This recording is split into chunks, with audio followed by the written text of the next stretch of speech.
This is the Morning Hookup on KFOR. Cause if you mess with ours, we leave scores.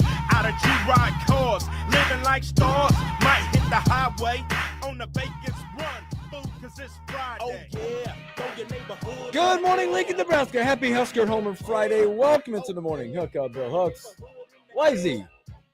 Yes, Elijah's here. Yes, sir. Yes. Bright-eyed and bushy-tail. Let's ride.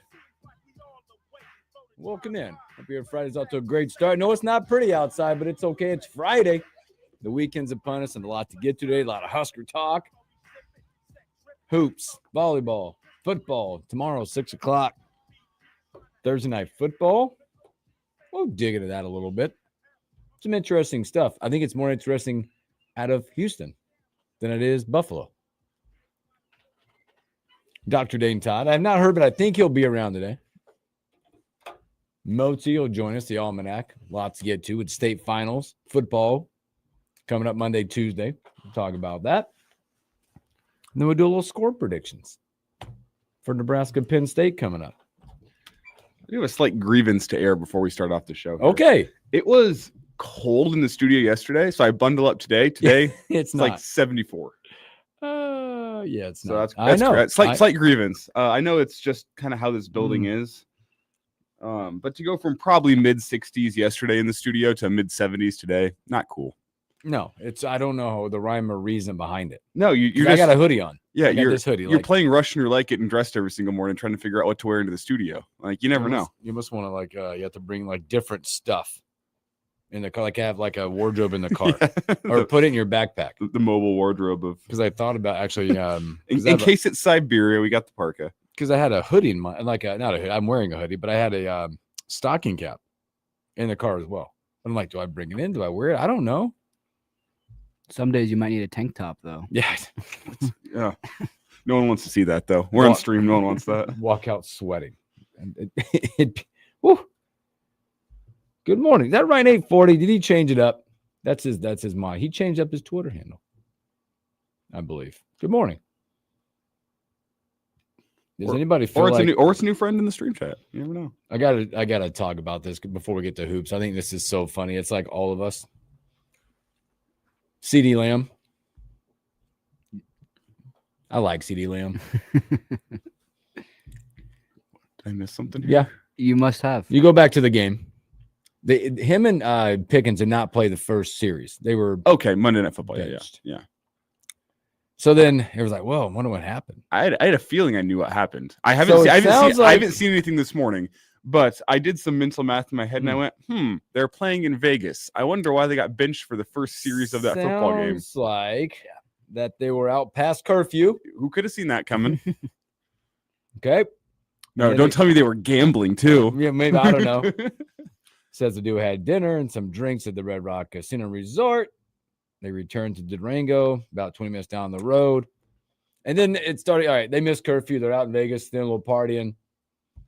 And then it started circulating that CD was out, throwing up Monday morning at 7:30. That made the rounds.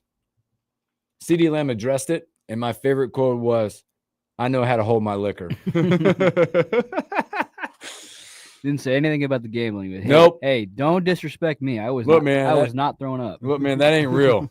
I wasn't throwing up. I know how to hold my liquor. Quote. I mean, he had 5 catches for 66 yards, and I know George Pickens also had a monster game. He was over a hundo. So I guess if you're Jerry Jones, maybe you got to start giving him opportunities to party the night before the game every single week. I mean, I was like, whoa. It worked. If it works, it works. Like I'm down. Now you'd also like to play the Raiders every single week. Yeah. I know how to hold my liquor. Don't you worry about me. Boy, just brutal honesty. There you go. Just put it out there. I wasn't throwing up. No big deal, but I was out. And maybe I was putting a few back. A lot. But I can handle my liquor. Speaking of Nebraska Penn State tomorrow, Hooksy. Yeah. Is this going to be one where Husker fans turn to the bottle? I think that's a yes no matter what. I knew your answer. It depends on what, there's pregame bottle, there's halftime bottle, there's happy bottle, there's anger bottle. What is happy bottle and anger bottle in your world? Is it Crown Royal for both? Yes. Yeah. It's just what the emotions, it's just the emotions of the way you approach the bottle at that point. I think this is going to be a game, honestly, that's going to have a gamut of emotions in it. I think Nebraska fans going to be all primed up, whether they're able to go to the game and they're hanging out there in Happy Valley, or if you're tailgating at your house or you're at whatever you're doing, you're going to start out going, all right, it's like the scene in Major League, Willie Mays Hayes gets on first. Yeah, things are looking up. Gets thrown out. Things aren't looking so great. You're going to go through all of those, I believe, on Saturday. Yeah, and I'm with you. And the two places I look where I think we should expect some up and down performances, front seven with the run stopping and TJ Lateef. Yeah. Those are the two places I look at. And we had the conversation yesterday on the Average Joe Sports Show, like which unit of those two is going to be the story of the game. The realistic answer is probably a mix of both. But they're probably the two units that are going to, at times, wow, and at times be like, oh, my God, it's over. Now, TJ Lateef is the one I think probably's got a little bit more stress on him here, because I think John Butler, if I can read in between the lines on his press conference on Tuesday, whenever he talked about the low-hanging fruit of picking on Nebraska's run defense, I think that's him saying, hey, we still have a tough defense to prepare for, and I got some tricks up my sleeve here. Like, this is... Do we have the Jimmies and the Joes like Ty Robinson and Nash Hutmaker to go be a dominant run stopping unit? No, we don't. But to pick on it is low hanging fruit, because we've been playing well enough to win with our run stopping over the last couple of weeks. And I think he believes the same can happen this week, where will Penn State rack up some rushing yards? Yeah, probably. But if you're picking on it, it's low hanging fruit, because that defense has kept them in football games and given them a chance to win really since the Minnesota game. So I think, to flip it around to the offensive side, TJ Lateef as a true freshman, is it going to be a true Happy Valley road environment? No, probably not. A true Happy Valley road night game environment? Let me clarify there. Probably not. Tickets are cheap. Student section's probably going to be back home, not at the game. It's not going to be that, but it's going to be more raucous than UCLA. And one of the things I talked about pre-UCLA was the fact, hey, you should go into this game expecting TJ Lateef to make a freshman mistake. Didn't happen.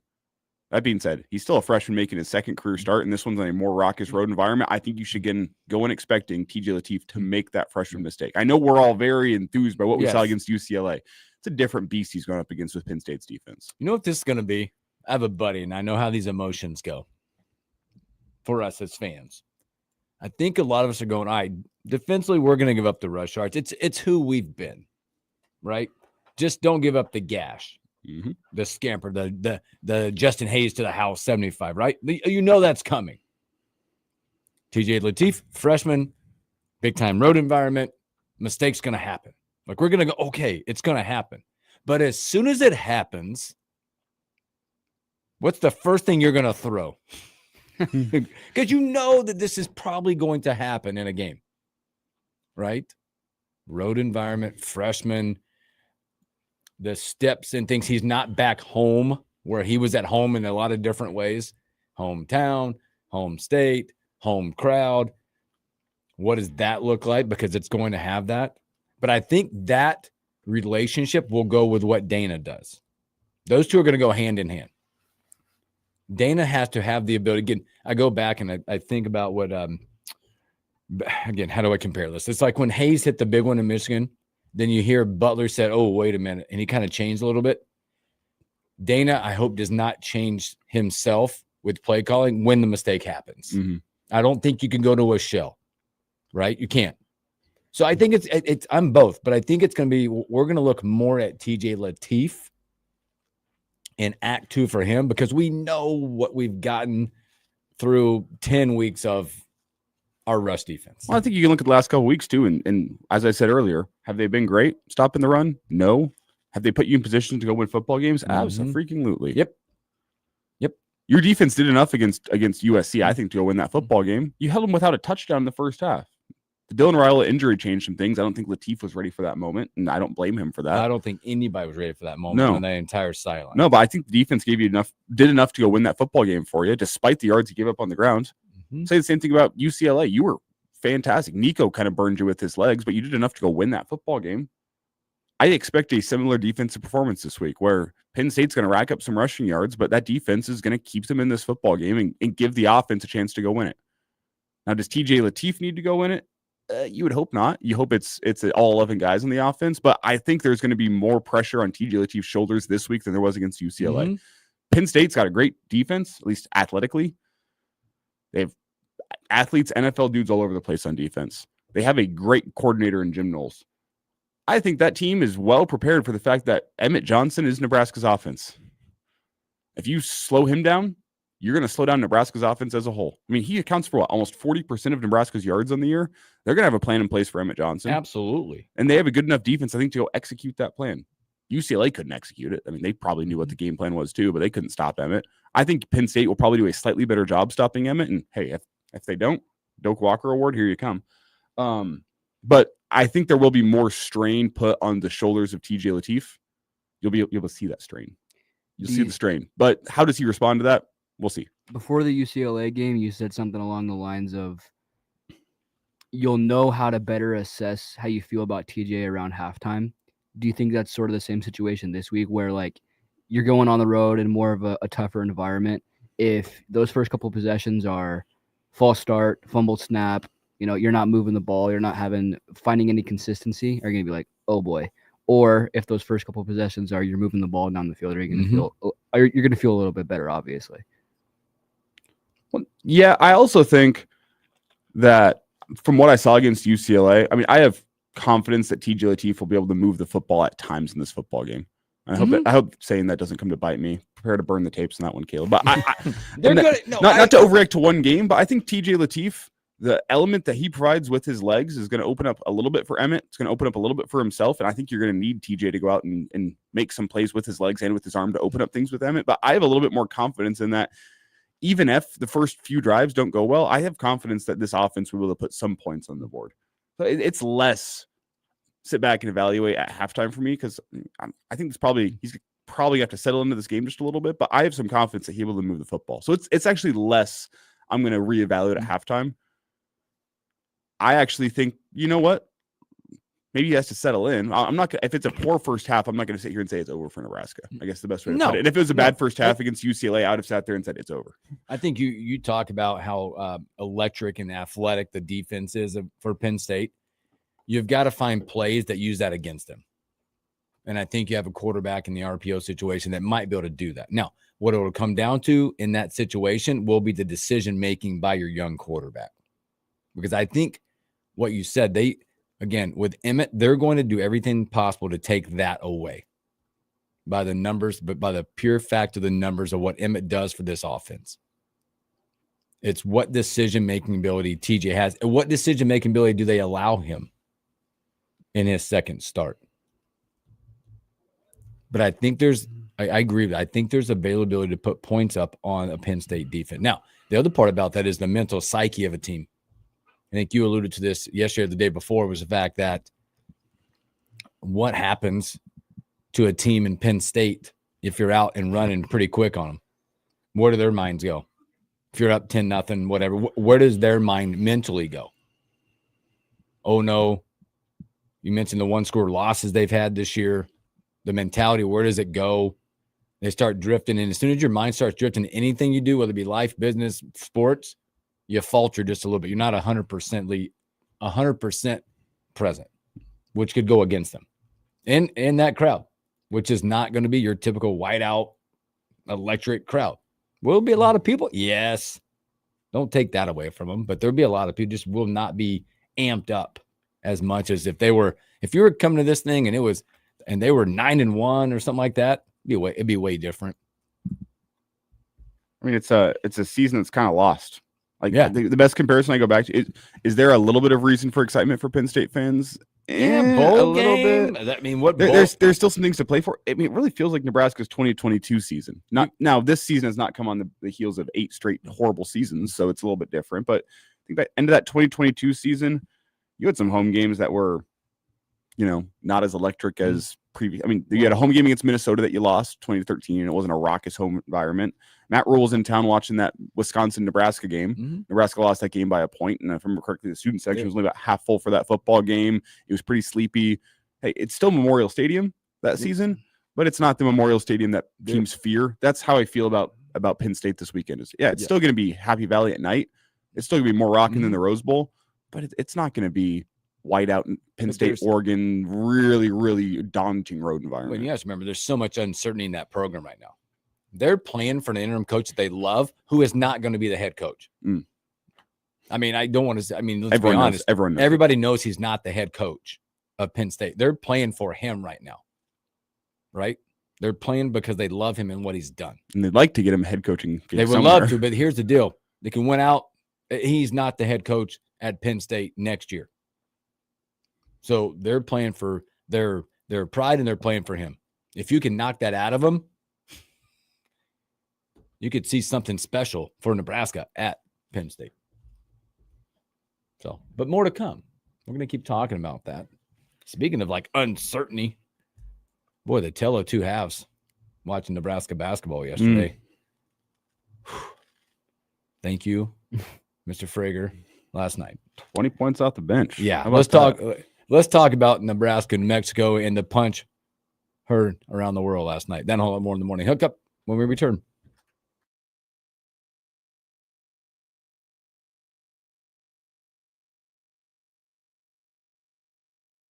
How do you lose part of a tooth? I don't know. See that? Whap! Yeah, hit in the back of the head. How do you lose? Was it the back? I thought maybe caught the side of his face. I don't know. I thought it was pretty square. Like maybe it was already loose. Yeah, maybe. Last two games won't be a split result. We either win both or lose both. I don't mind that. You Ryan 840. What had happened? I don't know if I changed it while having beverages. Flood X10 now, not Ryan 840. Yeah, I'm confused what's going on. Well, he was at Riley Green's at the concert last night. I wonder if he went through a transformation at the concert. Oh boy. Oh boy.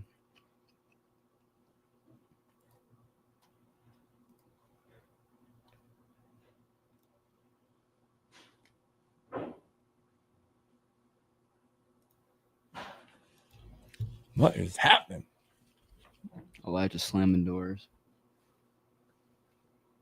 You people, stop it. Yikes.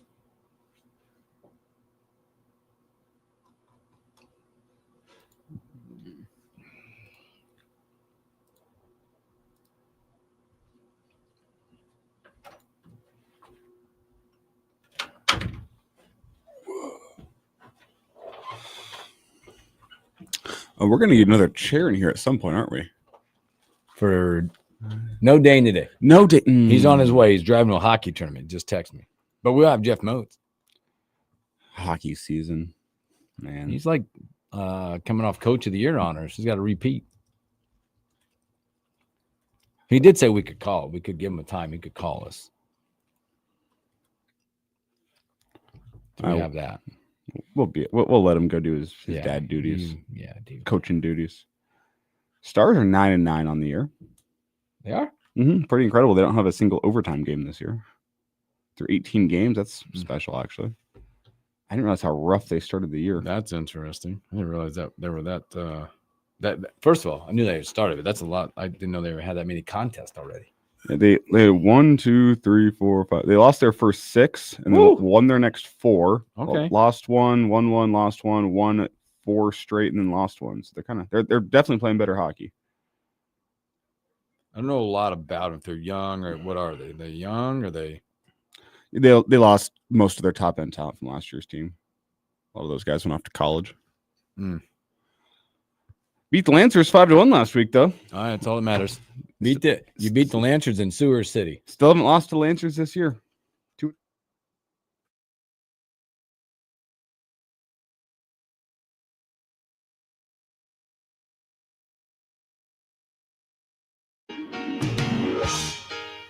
as cold as ice. You're willing to sacrifice our love. Welcome back to the morning hookup. Happy Husker Homer Friday. Well done.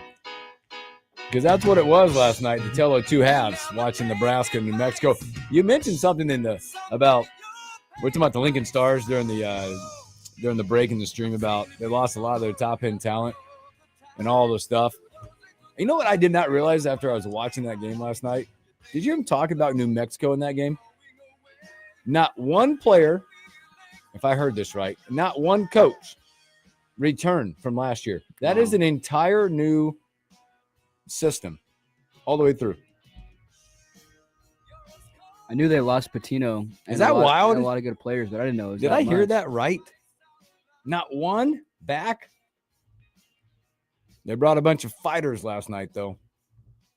Nebraska hangs on. They get it done, 84-72. First half, boy, how about the first half? You look like we're going to blow the doors off somebody tonight. Nebraska goes out up 18.5, 43-25. They made 9 3-point shots, 51% from the field. Took 3 free throws because they don't get in the lane very much. 31 shots, 19 threes. We shot 12 shots inside. Off to a great start in the game. Question was they were turning the ball. It was pretty sloppy in that because we touted it yesterday. Nebraska only came in averaging less than 10 turnovers in a basketball game. Last night, boy, a lot to be desired with the value in the basketball. 18-point lead. You bust out in the second half and you go, wait a minute.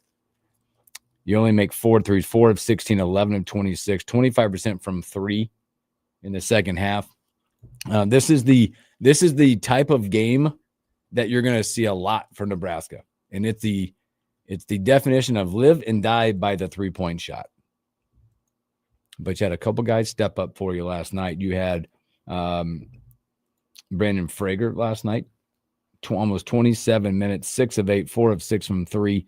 He did make 4 of 5 free throws, 20 points last night in the contest. Jamarcus Lawrence. You know what? Average night, I believe, for him. He did have 21 points. Looked discombobulated at times with the pace of play out there. Sanford off a little bit last night. But I think a battle-tested, you hang on. This thing got to about, 4 or 5 points at one point. And Nebraska continued to make shots. They got to the free throw line quite a bit in the second half. 22 free throws in the second half. They made 15 of 17 down the stretch. That was a decider in the game. But a lot to be desired. I thought they lost their mental edge in this game a lot. I thought defensively they were just a little slow. I almost like they got content with an 18-point lead to cruise a little bit. And then New Mexico started making some shots. A win's a win, though, right? A win's a win. You're 5-0. You carry the nation's longest winning streak still. But you got a much bigger battle against K-State coming. Do you guys see any of K-State's performance against Mississippi State? Yep. Yeah, that team looks good. Yeah, well, you're going to now turn that environment into a home environment probably for K-State. It'll be your first, I throw it on there, your first true road test with the environment that you're going to get yourself into a little bit. It'd be an interesting matchup. We also saw last night Connor took a little right jab. A little right jab. Yeah, and if you go back a few possessions, and this is no blame on Connor because here's the deal: you cannot lose your cool in any kind of situation. Connor got a little nice set the screen, maybe a little push into it, a little aggressive. Got away with one. Got away with one. That was probably more of an offensive foul that was not called. A little aggressive, and the gentleman unfortunately lost his goal. He has now since gone on and apologized. Well, do you see who he apologized to? The Lobo Nation, not Connor. He apologized to the University of New Mexico. He apologized to his teammates. He apologized to his head coach. He apologized to the New Mexico fans. I think there's someone you're forgetting about apologizing to here. The guy you punched. So I don't know. It was a decent affair last night. I was just sitting here telling somebody last night, this morning, like the way my my sports watching went last night. I always take it as a big picture. Like I watched 3 different things last night. I got the chance to watch all the sports that I wanted to. I saw some great that went to bad, to average, to I don't know what the hell I watched in Thursday Night Football. It was a gamut of emotions that I had no clue what I was watching. I'll take you through my sports watching last night because I got home about midway through the second half of Husker basketball. Had it on in the background while I made chili, which was delicious. Ooh, I made chili last night. It's a good night for chili. It was. just fit. It just felt right. And so I didn't get to see really anything from the first half of the Husker basketball game. So I watched the second. So you watched the yucky parts. I watched the yucky parts. I didn't think they looked great, but I said, you know what? A double-digit win is a double-digit win, which I think is exactly what Greg just chimed in the stream to say they still got the double-digit win. Absolutely. That's kind of how I felt about it. I didn't love what I saw, but you got a comfortable win. It didn't always feel comfortable in the second half, but it ended up being pretty comfortable for you. And you know what? You'll take the win on a neutral site, and that victory could be one that you come back to the end of the year because it's a neutral site that ends up being good for you in a potential. Well, it kind of showed you that maybe night in and night out that somebody's not going to have it, and then somebody's going to step up, and that's what you got from Frager and from Jamarcus Lawrence last night. You still got ranked last night in the contest. Again, you had off nights from a season, hit a couple back-to-backs in the first half. He got going a little bit. Price just off. Yeah, I didn't think he looked great last night, but I didn't see much in the first half. He didn't look great. Well, the first half, he was just they were defending him very well on that side. But again, I agree. Win's a win, double digits, moving on. Wow. 3 Husker branded team buses just screamed down Cornhusker Highway right in front of us. Are they late for the plane? They went back to back to back. I bet their practice finished up. I bet they're going to pick him up and head to the airport. No. That's probably what we just saw. Let's go. That's boots on the ground reporting from the morning hookup. Saw it. Team buses heading down to the team facility. Yeah, so good one last night. You'll take it now. Again, what's it look like tonight? Right now, Nebraska coming in this thing, by the way, is a 1.5 point favorite coming into tonight against a team. If you watched them last night, boy, they look pretty good. They're athletic as all get out, and they can knock down some shots. Through 5 games into the season so far, what do you think is this basketball team's biggest weakness? Defensive intensity for me. They're not going to defend great. They're just not.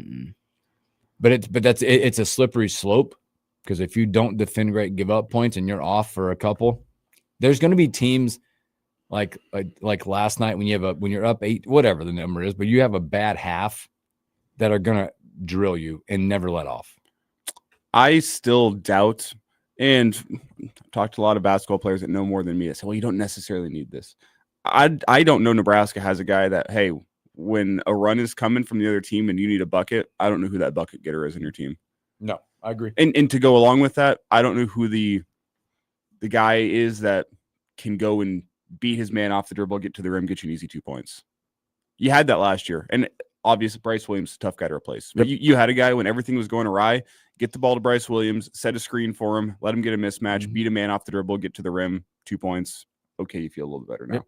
Nebraska doesn't have that guy this year, at least from what I've seen. They have a lot of guys that can knock down shots. They got to keep on running their offense. I think the closest thing that you have is get the ball to Rink in the high post and let him go to work. But you don't necessarily have, hey, road environment, your 8-point lead has been shrunk down. Now it's a tie game in the course of 90 seconds or 2 minutes. Who are you going to get the basketball to go stop this run, get yourself some good feelings? I don't know who that guy is. Well, what you're going to have to do tonight is, by the way, because you're going to have a pro K-State crowd, obviously, with the area that you're in. There's one guy you're going to have to really pay attention to, PJ Haggerty, if you watched him. Former Memphis TCU, Tiger, okay, Memphis. Yeah. I recognize the name. He's only averaging 28.2. He leads the country right now, coming off a 31-8-7 last night against Mississippi State. So K-State is a guy that when everything goes awry, they know who they're getting the ball to. They know who to go. And they're going to be lengthy, by the way, when you look at. They're going to run and K-State is that weird type lineup where I think they run 4 guards, 3 to 4 guards at a time. And they're kind of they don't run your traditional center down the middle. They got a 6'9" guy that'll start. They're not as lengthy as normal, but they're very athletic. Again, you got one averaging 28.2 points per game. You got a former MAC player of the year on this roster. So it'd be interesting. They feel like a Big 12 team. Yep. They're not going to play a lot of defense either. No. Big 12 don't play defense here. Well, except Houston. Oh, Houston, they get down. Houston's the antithesis to the rest of the Big 12.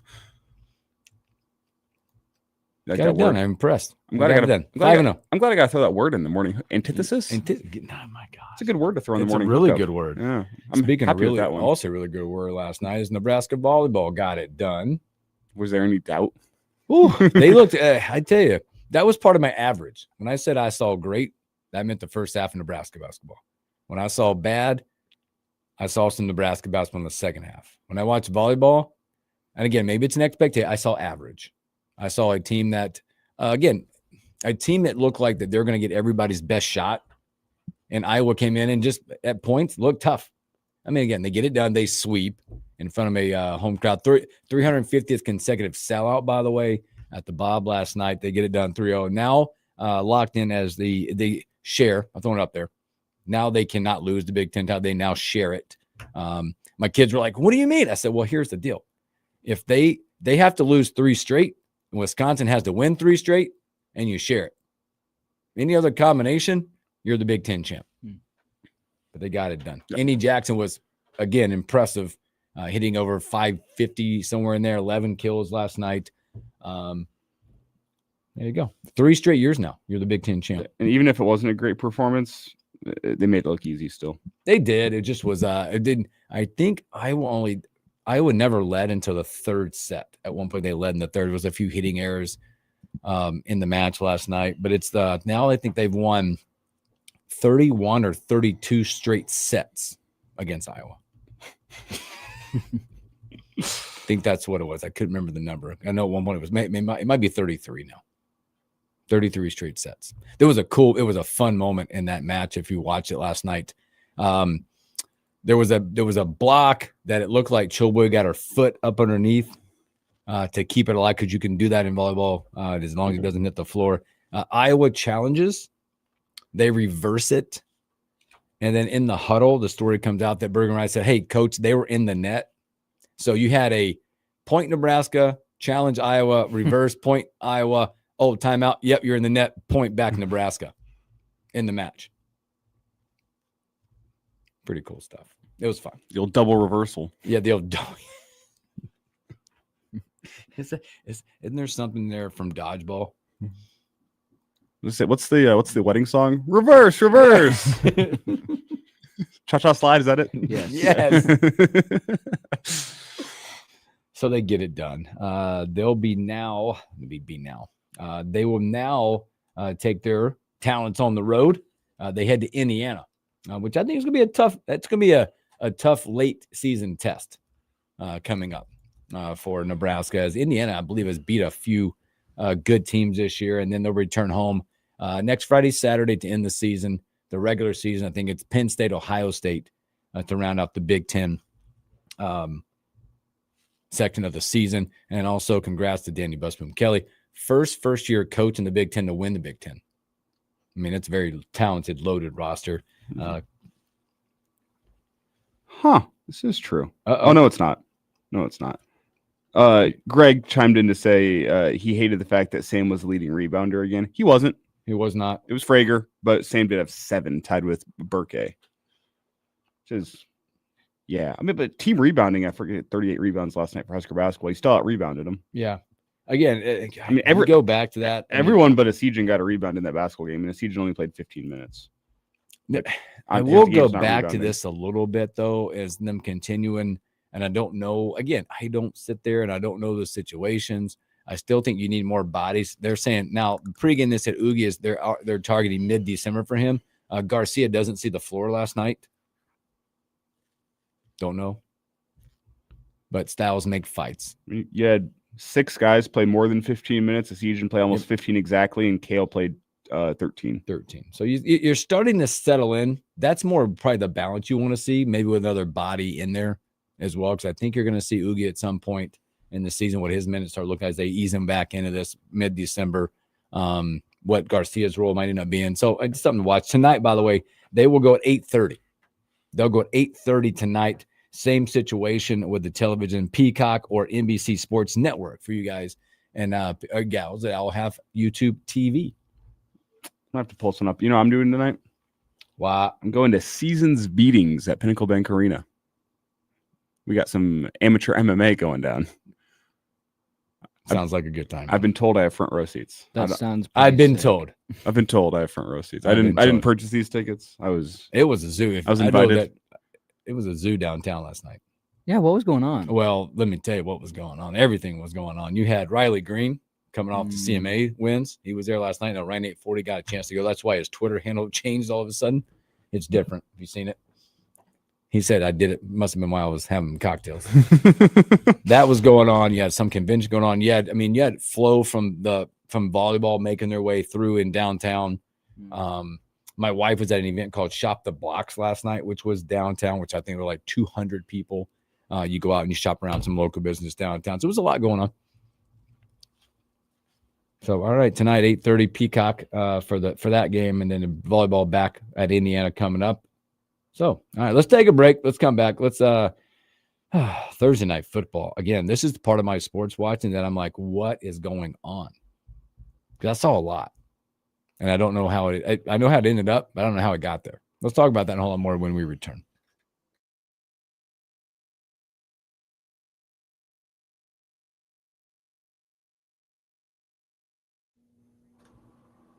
It was weird.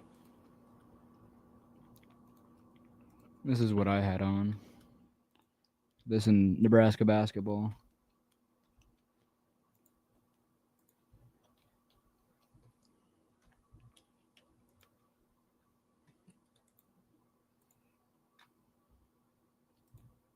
Oh, man. I had it all over the place. I had to take my wife. I drove her down there last night. Can you take me down? Sure. It's 1, 2, 3, 4, 5, 6, 7, 8, 9. I'm glad you kept counting. 16 total fights scheduled tonight. You got a full slate. Thew says, "See you there."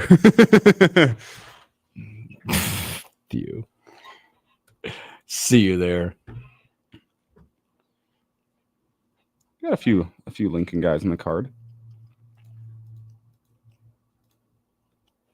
I've heard that whole season. I've heard that before. They have it every year, don't they? Yeah. A couple of times a year. Yeah. Well, they have seasons beatings once a year. That's their holiday event, and I think they have another one. Is it in the spring? Done at PBA. So You and roommates? Who you rocking with? my buddy Trevor. All right, let's go. Known him since high school. His dad works with the father of one of the fighters. So you got some good seats. Let's go. Thew says Nate Morrow is their guy. Nate Morrow. Okay. Get him, Nate. Easton Edmond. I'm an Easton Edmond fan tonight. Good friend of a friend. Okay, Easton Edmond. Friend of a friend. Never met the guy, but Is it on TV? I don't think so. That'd be sweet if you could stream it. There's Elijah like getting into it. You can walk. It'd be sweet if you guys could walk out with the dude. Can we bet on this? Duh. You can bet on anything. There's got to be some guy there with a book, right? If there's a will, there's a way. I mean, in the back with a calculator. If you're there tonight, come find me. We'll make a bet happen. If you're there, come find me. What is that right now?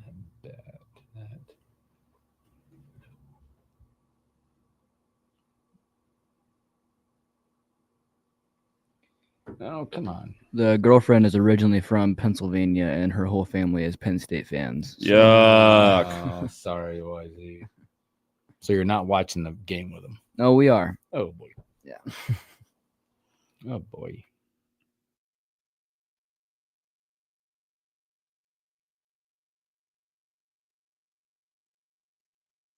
This is something new, the Casper Slide Part 2, featuring the Platinum Band. And this time, we're gonna get funky.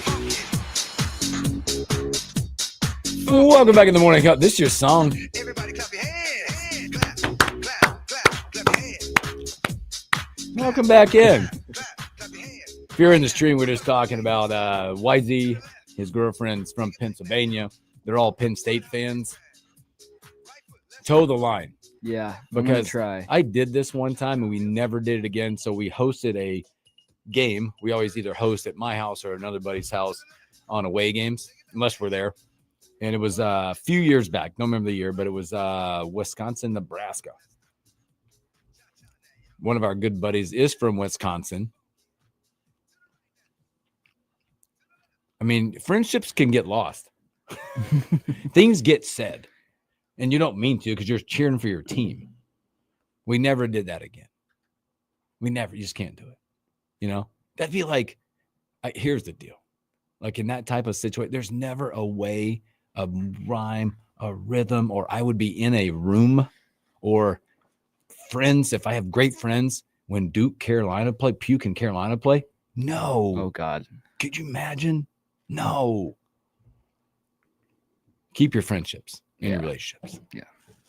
It reminds me of the commercial. Was that there's a insurance or whatever commercial where the boyfriend's going to meet the family. Mm-hmm. And he walked up, he's at the door with a Puke shirt on, and they open the door and they're all Carolina fans. Mm-hmm. It's like, ooh.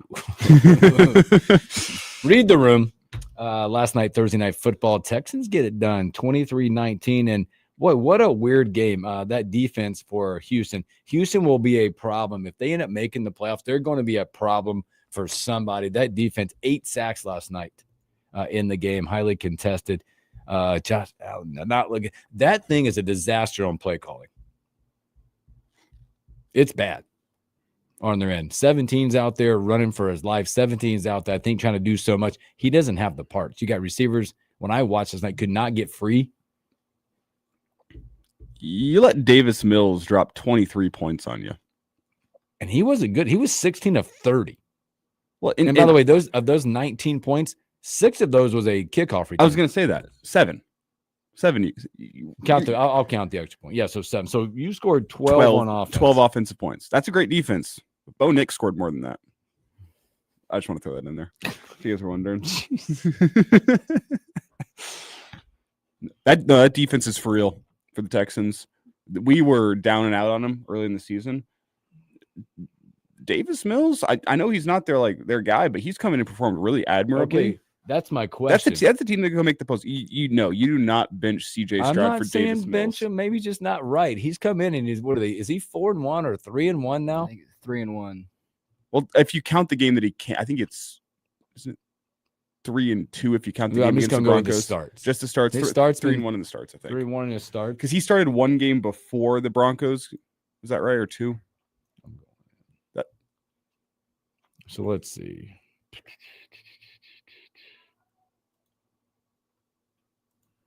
So was it Seattle? So he must have went out in Seattle. So he lost to Denver. So he's 1, 2, 3. Is he 4-1? When did CJ go out? Looks like Davis Mills came in the game against Baltimore, only threw 4 passes, so that wasn't. So he's 4-2. Yeah. Has he been out 6 games? No. Looks like he's 4-1 by my numbers. Is that counting the Broncos game? No, if you count the Broncos, yeah, it's 4-1. Either way. So I'm looking at it at San Francisco. They won against San Francisco, lost against Denver. They beat Jacksonville, Tennessee, and Buffalo in the last 3. Yeah, those were all Davis Mills starts, and he played in the Denver game a good amount. So I'm not saying it, but when you got some momentum going, CJ's coming back. Again, his next start, he gets another 10 days, by the way. They played last night. They don't play again till November the 30th. Big matchup. It'll be at Indianapolis when he returns, when you look at that. But Buffalo, there's just offensive question marks. Defensively, I didn't think they were terrible last night in the game. They did some good things on the defensive side. When you look at the overall stats, because I don't believe that Houston got over like 270 yards of total offense in the game. 261. Yeah, but too many mistakes. Exactly. The Texans defense, they were able to get a ton of pressure.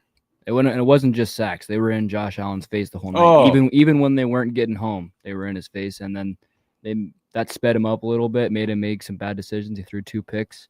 I think they had a pick 6 get called back off of a flag too. Yep. So you had the tip ball that Allen gave up. You had the 8 sacks.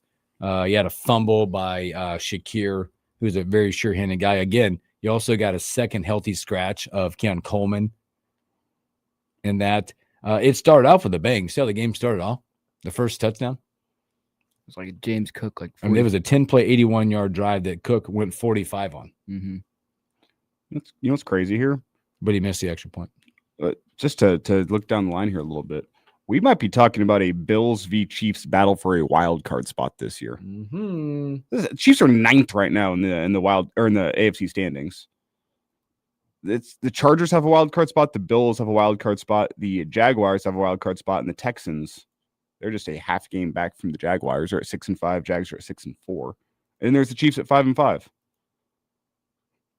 And if you remember, the Chargers, Bills, and Jaguars all have a head-to-head win against the Chiefs. Yes.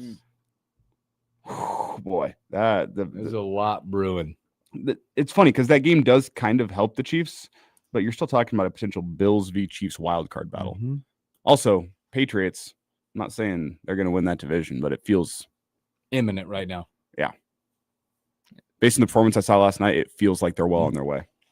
Buffalo looks nothing like they did early when they were playing the Chiefs, or even last week. It just, I think I go back at one point, they had 4th and 1, play clock running down, and they just like right up the gut against a very good defense. Mm-hmm. They didn't utilize Allen. I kept listening to the announcers last night, and I understood it, but they never did it. Like on those types of plays, getting Allen out in space because he's dangerous at that point. Now, there were a few of those sacks last night that were on Josh Allen. Oh, yeah. Because he creates, and that's a very athletic type of Will Anderson running after you. Al Shakir coming after you. Al Shakir is scary. Yeah. You know, his just aura on the football field is scary. His helmet, his visor. I don't know why the arm thing got me all like both him and Anderson and were both like, oh boy. Mm-hmm. Yeah, they just look scary. Yes. Again, they will have a time off. The Houston next up 10 days from now, they will get the Colts who have a big one this week. Also with Daniel Jones being listed on the injury report now with a calf type issue. Don't know what that means for those guys. And then coming up for Buffalo, it not easy. Not when we got to travel. Buffalo will head to Pittsburgh. Definitely not easy. Coming up. We'll see what Rodgers' health looks like this weekend. Sounds like he's going to try to give it a go. Yep. They said that one will be all about player safety in that one. Not to, no surgery required, but. I wonder if that's one of those injuries that you don't bring up if the guy's not 44 years old or 47. Well, for sure. A guy like me and my age running out there, yeah, there's a difference between my ankle and your ankle. Yeah.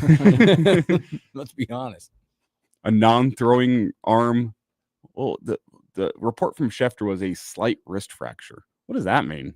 Oh, hairline. You ever heard that one? Hairline fracture. Did that mean something? A slight fracture? Dr. Dane Todd would tell you a fracture is a fracture. Yeah, I wish we could talk to Dane Todd this morning and ask him a fracture is a fracture. Yeah. We just send in the text. Hey, we only had one question for you today. Yeah, we only have one. I am going to send that one. Too. We're going to send that one. What does an Aaron Rodgers slight fracture mean? I thought either it was fractured or it wasn't. No, Dr. Dane. Most will come up, and we'll talk about high school football coming up. Pretty exciting super times. Excited. Monday and Tuesday, we got the Nebraska High School Football State Championship. You guys get to go sit up in the box. I don't get to. So you don't. Most kids go up there and sit up and like press row and like call the game. I'm over there.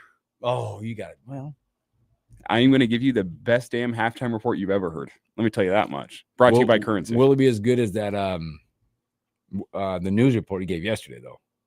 I mean, it was good. I've been known to give some good news reports. That I've been was known. good. I've been known to give some elite halftime reports. I've been known to drop some stinkers in there. It happens to the best of us. But I'm for a high school state championship. You better believe I'm going to be on my A game for that halftime report. You should have a good amount of highlights by halftime to give a good halftime report. Hopefully, cross my fingers. I would hope so. Hopefully, one team will be putting up a ton of points. I won't have any scoreboard updates to bring, which is definitely going to throw a wrench in my plans. You'll figure it out. That's what I'm paid to do. And I'm going to go out and do it. I got a job to do. We call this being paid. All right, you guys hang out with us. Happy Husker Homer Friday. We'll be back here shortly. Moat, Husker predictions, and a whole lot more when we return.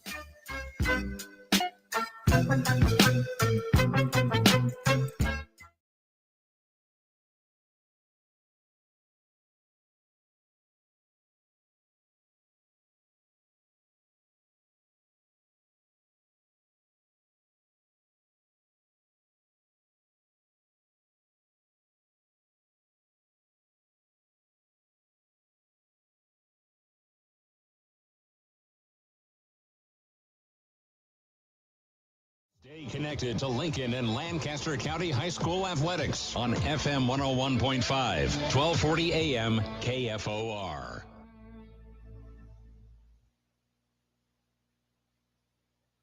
Here's the tale of the daily Medfield. Same old pharmacy, same old bill, but those prices kept rising higher still. Till the savings Wrangler rode in, cool as can be. Tap Good RX, saving massively. No plan? Don't matter none. Up to 80% off. Deals are done. Discounts hitting harder than Ma's chili. Dang. That one little app does all the rest. Save time and money on prescriptions. Check Good RX. Good RX is not insurance. This is the story of the one. As a maintenance supervisor at a manufacturing facility, he knows keeping the line up and running is a top priority. That's why he chooses Grainger. Because when a drive belt gets damaged, Grainger makes it easy to find the exact specs for the replacement product he needs. And next day delivery helps ensure he'll have everything in place and running like clockwork. Call 1-800-GRAINGER, click Grainger.com, or just stop by. Grainger, for the ones who get it done. Taxes was feeling unwelcome. Now Taxes is an open door, literally, to new TurboTax stores. Meet our experts in person. Hi, welcome in. They're powered by Smart Tech and ready to do your taxes for you. Get real-time updates while you go about your day. Confident your taxes are done right. Now this is Taxes. Intuit TurboTax. TurboTax stores opening soon. Real-time updates only in iOS mobile app. This is where it happens. Long hikes with friends, kayaking adventures with family, more horseback riding, zip line gliding, rock face climbing, hammock camping fun than you could ever imagine. And it's all outdoors, amongst the trees and across the prairie, here beneath Nebraska skies. Plan an outing today at yournebraskaadventure.com. Sponsored by Nebraska Game and Parks, aired with the Nebraska Broadcasters Association and this station. The Legacy Retirement Communities invite you to enjoy the independence, comfort, and peace of mind they offer in their own special way at all of their locations. Connect with others, enjoy fabulous food, educational programs, fitness centers, and more. The Legacy communities are filled with movers and doers who embrace every stage of life, giving you the opportunity to live each day enriched and grateful. For a tour, call 402-436-3000 or visit legacyretirement.com. Oh no, stomach issues again? Stomach issues? Who are you? Your pancreas. I could be the real reason for your diarrhea, gas, bloating, stomach pain, or loose oily stools. I thought it was my stomach. People often do, but any of these symptoms could mean having a condition called exocrine pancreatic insufficiency, or EPI. With EPI, the pancreas doesn't release enough enzymes to break down food, but EPI is manageable. Use the symptom checker on identifyepi.com and speak with your doctor. That's identifyepi.com. Sponsored by AbbVie. Your ambition just met its match with Robinhood. Trade stocks and ETFs, options, futures, and crypto all on one platform. Get started today at Robinhood.com/yourmoney. Your money, your move. All investments involve risk, including loss of principal. Options, futures, and crypto trading carry significant risk and may not suit all investors. Securities offered through Robinhood Financial LLC, member SIPC. Futures trading is offered by Robinhood Derivatives LLC, not FDIC or SIPC protected. Crypto offered through Robinhood Crypto LLC, NMLS ID 1702840, not FDIC or SIPC protected. Portfolio management offered by Robinhood Strategies, an SEC registered advisor.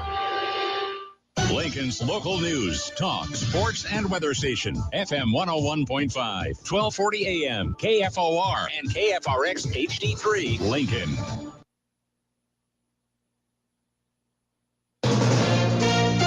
From ABC News, I'm Sherry Preston.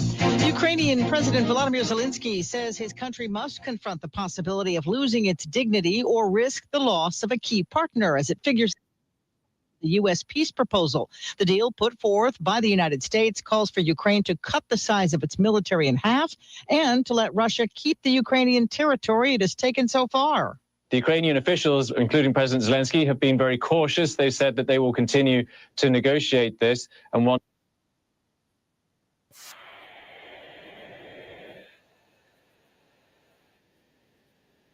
leave the country more vulnerable to Russian attack in the future, that it should not be accepted. ABC's Patrick Reevil at the foreign desk. The White House insists President Trump was not calling for the execution of Democratic lawmakers when he accused a half dozen of them of sedition. punishable by death, he said on social media, after the lawmakers called on U.S. military members to uphold the Constitution and defy illegal orders. The president used social media calling for the Democrats to be arrested and put on trial, saying their words cannot be allowed to stand. Adding an example must be set. Trump reposting several other accounts, including one saying, "Hey, George Washington would," set a firestorm on Capitol Hill. She's Rachel Scott. The holiday travel season kicking off today for about 31 million Americans expected to fly this coming Thanksgiving week. As for those behind the wheel, more than 73 million people expected to drive, 1.3 million more than a year ago. And AAA says that accounts for nearly 90% of all Thanksgiving travelers. And gas prices, they've been hovering around $3 per gallon, which is about the same as where they were last year at this time. ABC's Whit Johnson. The FAA says it'll give $10,000 bonuses to air traffic controllers who worked every day with the government shutdown. This is ABC News. This story of the one. Custodial supervisor at a high school. He knows that during cold and flu season, germs spread fast. It's why he partners with Grainger to stay fully stocked on the products and supplies he needs, from tissues to disinfectants to floor scrubbers. Also that he can help students, staff, and teachers stay healthy and focused. Call 1-800-GRAINGER, click Grainger.com, or just stop by. Grainger, for the ones who get it done. Your ambition just met its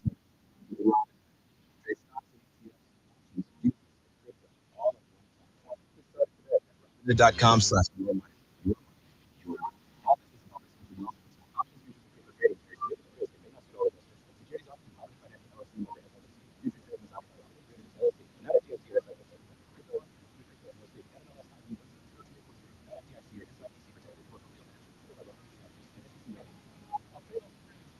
Lincoln celebrating investigation. Good morning. I'm Jeff Rose. Right now, 42 degrees.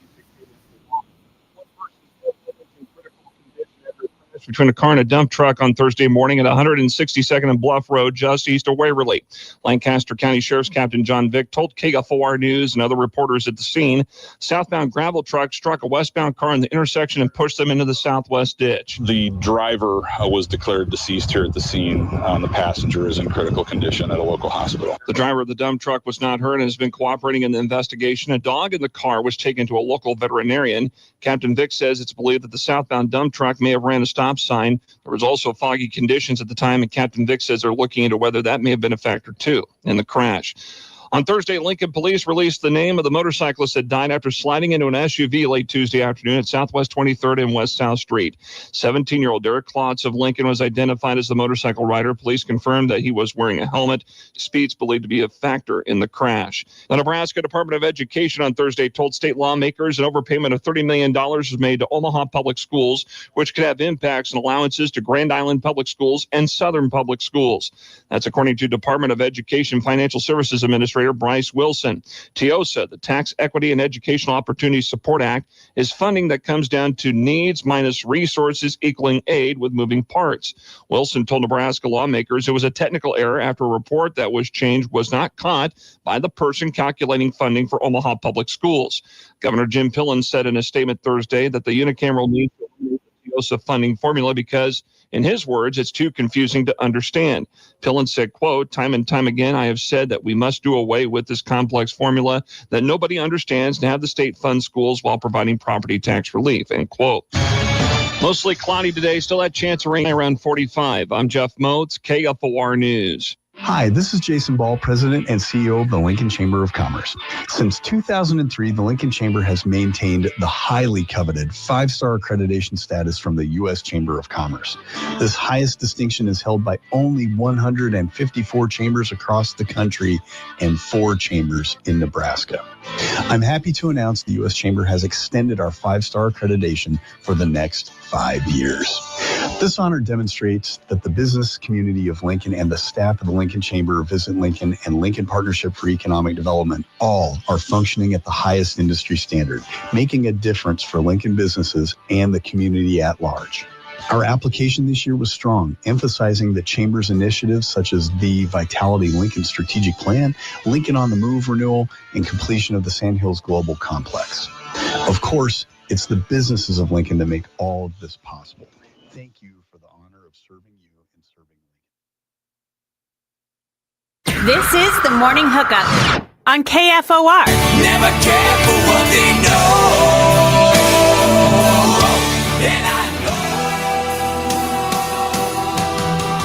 And Welcome back in the Morning Hookup, hour number 2. Hope your Friday's off to a great start. No, it's not pretty outside, but it is Friday. It's not horrible. I went outside last night and I was like, I need to appreciate this while it lasts, despite how much I don't enjoy it right now. I need to try to find a way to appreciate it because it's only going to get a hell of a lot colder and snowier before it gets warmer. Which we need to appreciate is tomorrow and right now Saturday. Yeah, like this week, this weekend's the best we'll see for a long time. Yeah, Saturday, Sunday, get out. We got 62 degrees on Saturday, 59 on Sunday, and then I don't think we're probably getting above 60 until March. I kind of like the foggy vibe outside. It's a little. I don't know. Okay, here's the thing. Here's the thing. Mysterious. I've said this many a times about the weather in Nebraska. Yes, this is a sports talk radio show. If you're tuning in for the first time here, yes, we're talking about the weather. It's probably going to go to some kind of food in a minute. We'll get to sports, some food. Yep. We got to preview the NFL weekend, but there is always something to look forward to at any time of the year in Nebraska weather. There's always something to look forward to. You know what we're looking forward to right now? First off, the holidays, which I know that's not weather, but that's coming. We're looking forward to the holidays. You gotta embrace the cold if you want to get to the holidays. Yep. And you know what? The first snow of the year. I am looking forward to the first snow of the year. The 8th snow of the year. Hooks is like, you're no, insane. But the first snow of the year is always fun, picturesque. Until you pick up the shovel and then you're like, you know what, this does suck. I remember what I don't like about this. But the first snow of the year is kind of nice. I look forward to that. And then once you make it through the first snow, you go, all right, this sucks. Yeah. And you look forward to the trees budding out, getting baseball season started. That first really warm day. Well, you're painting a good picture. That's awesome. You got to look forward to that. And then once spring is in, you know what you're looking forward to? Summer. Lake days. Beautiful summer weather. Those long days where the sun's not down until 9:30. I think you have a future in speaking. You always got something to look forward to. And then once summer rolls around, man, the dog days come around post 4th of July. We're talking like high 90s, humid. You're out in the baseball diamond, sweating 16 gallons. And you're like, I would kill for football season and some fall weather. And then it rolls around and you're like, this is incredible. You know, it's going to be great, that first snow. November football weather. You know what I think's crazy? NFL playoffs. There's always something to look forward to. You know what I think crazy is the descriptive words that people use for snow. Oh my gosh, it's such a pretty. No, it's not. Look at those big flakes. No, it's not. I like watching the snow fall. I just don't like shoveling. I don't like. It's just dumb to me. See, and I was gonna say I don't like driving in it. That's not true. I love driving in the snow. I hate driving with all you other idiots on the road in the snow. Exactly. Yes, absolutely. Oh, you get that first dusting of snow and everyone forgets how to freaking drive. True. You know what? You can still go the speed limit if it's lightly snowing. But it's the just same thing give with yourself rain. a little bit more time to slow down, turn, and speed up. It's the same thing with rain too. Rain's the same way. When it rains here, everybody just either you're at 75 or 25. Wherever you're driving at. It's amazing to me. What is going to be awesome is going to be beautiful weather tomorrow, and there's a couple of things we can look at. Tomorrow, the college football slate, obviously Nebraska tomorrow night at Happy Valley against Penn State. I looked at the slate of games. There's only like 4 games that have any meaningful impact from the playoff perspective. That's it. You can get kicked off at 11 o'clock tomorrow morning. If you're just out and about, you got stuff going on, you're trying to get your garages clean for that one last time. That's going to be nice. Missouri, Oklahoma, big implications there as Oklahoma just found their way into the 8th spot into the playoff committee. And Oklahoma opened as a 9.5 point favorite. It's down to 6.5. That still feels like a lot of points. Feels like a lot of points. Obviously, you know what Missouri's going to try to do, run it at them. Oklahoma's defense is really good. Defensively, that's going to be where it's going to be won and lost in this one. You got that game. You'll also be looking at, nothing more than looking at from the Big Ten perspective, the 2:30 USC Oregon, which is crazy. I'm now seeing that line up to 10. Talk about a lot of points. That feels over under 59.5. Doesn't necessarily feel wrong. There's one more game in here at the 11 o'clock window. I think Louisville and SMU will be fun for the neutral. Yep. If you're just casually watching that game, that'll be a fun game to go and watch. You'll have some good offense. You'll have some points. I'm looking forward to that one. But you're right. USC Oregon is the game of the weekend. That's the one. Also, if you're into it and you're a fan, I think you could also, if you're intrigued by it, K-State, Utah. Utah is still they're hanging out right there, maybe for some implications if it does. The ACC, it'll be one game and one game only. Pitt headed to Georgia Tech. Winner of that one is in the ACC championship game. Yeah. Winner is in. The loser of that is going to be out as they move forward. And then I guess you could also at night, you got BYU. I mean, we'll be watching Nebraska, but BYU, Cincinnati, maybe something to watch as BYU. And I mentioned those games because from the Big 12 perspective, is it one team? Is it two teams? That's what you're down to is because the committee is valuing a second Big 12 team. When you look at the rankings, 11 and 12. So I think those are still games to watch as the Big 12 is waiting for somebody to slip up and maybe sneak another team in. Well, as you look at the slate, the primetime slate, what game are people going to watch over Nebraska and Penn State? Nothing. Pitt and Georgia Tech? Nope. I don't think people care that much about the ACC. Nope. That'll get some eyes. It'll draw some viewers away. If you care about the Big 12, BYU and Cincy is a good game. I don't think 2.5 points is enough points. I'd take BYU on that. SEC fan, are you watching Tennessee, Florida? I'm not. I don't care to watch Florida. Nope. I think the Big Ten will win in that time slot. If you're a neutral college football fan, I think this is a good weekend to make some Saturday night plans. And that's no offense Yes. to Nebraska. All right, but if you're turning your attention to Sunday, before we get to Moats coming up, your attention to Sunday after Nebraska beats Penn State, and you're all happy, and you're out maybe getting that one last mo done. NFL, that's a really, really good slate of NFL this week, and I don't think you can start or stop in the 12 o'clock time slot. Colts Chiefs right away. But that time slot offers some really good games. You got Colts Chiefs. I think Vikings Packers are good. I'm intrigued by Patriots Bengals. Burrow's been practicing. Is he back? Yeah. He's practiced like the last 2 or 3 days. Mm-hmm. That brings some intrigue to a 9-2 versus 3-7. Well, they'd have to win out, but they're not out of the playoffs. They're not out. It's crazy to say, but Steelers Bears. Do the Bears continue running at 7-3? Aaron Rodgers, what's his status? There's a pretty good 12 o'clock slate. How about 3 o'clock? Cleveland Browns at Las Vegas Raiders. No, there's one game. Falcons Saints. There's one game. Actually, TV. I would say on Jaguars Cardinals. Falcons Saints. Yuck. Sunday afternoon is a torture fest. Oh, there's one game that is, I didn't know if you're a fan. It's just because of the division rivalry, probably, and that's just Eagles Cowboys. I'm sorry, Theo. I'm not watching your Cowboys anymore this year. No. I'm done. I'm out on the Cowboys. You can watch the noon slate and then take a break.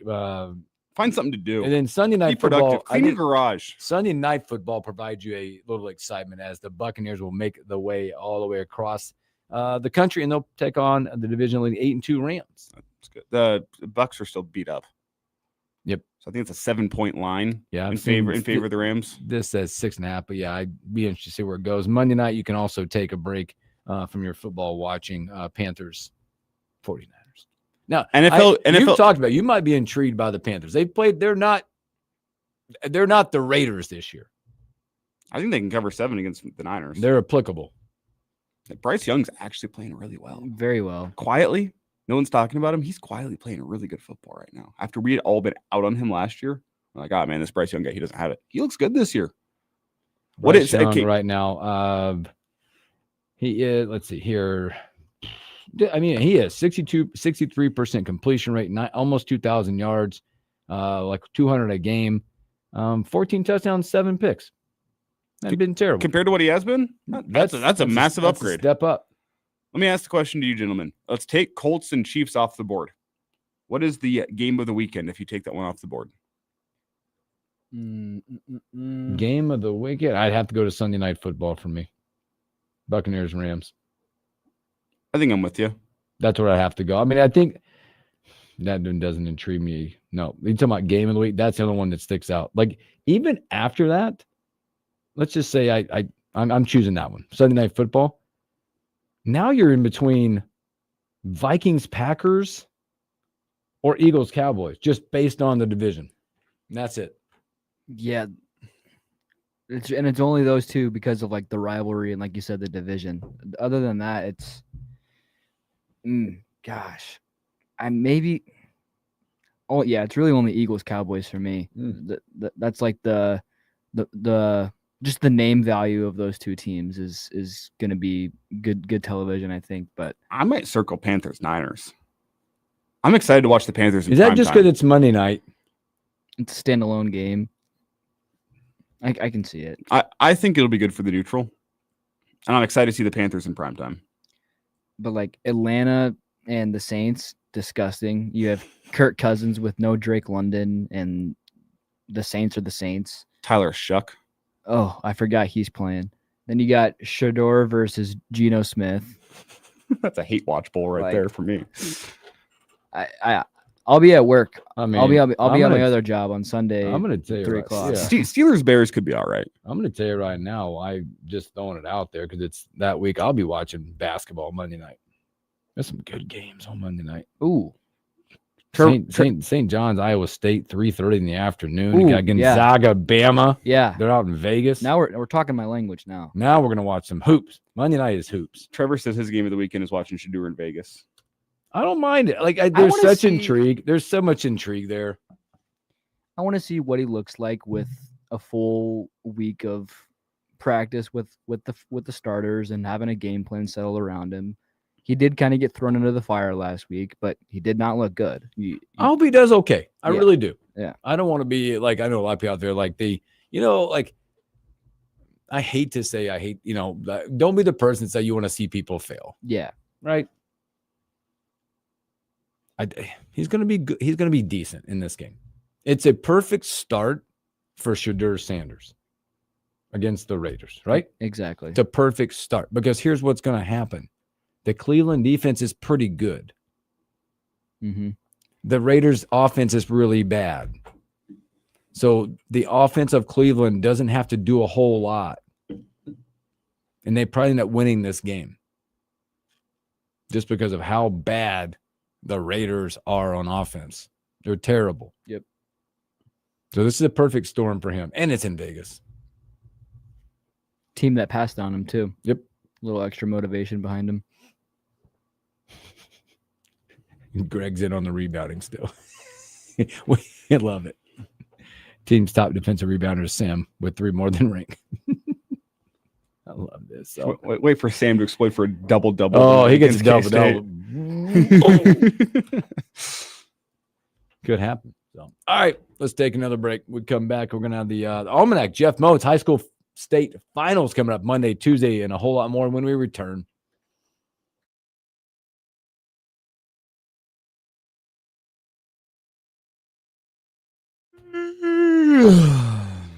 I mean, did you not get I thought I'd get that in before. Did you not get enough sleep yesterday? No, I got good sleep last night. What was on the agenda to fall asleep to last night? What was it last night? It was good. I liked it. Chili rolling. Last night was Europe 1870 to 1914, the lead up to World War I. That was good. I just stay awake. That's the point. Put me right to sleep. You nailed it. Like I just stay awake. That is the whole point. Thank you.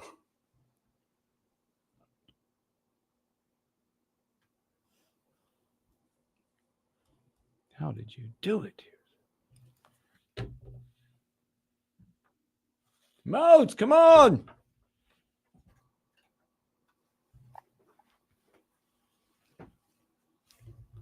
What's the hypothetical line on Millard South, Papio South?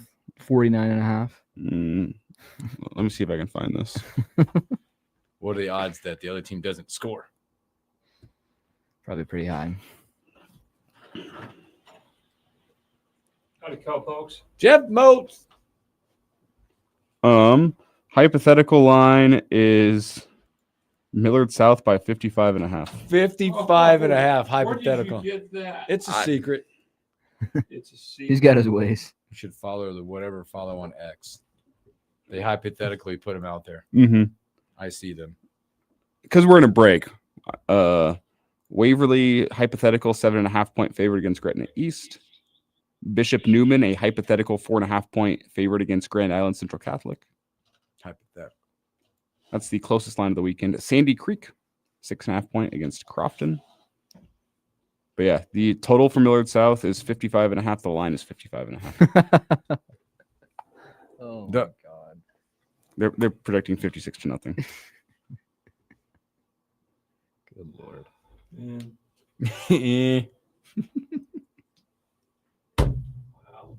I should probably turn Moses' mic on. Yeah. You guys. Oh, hey. You're not even plugged in. The far right one. Yeah, there we go.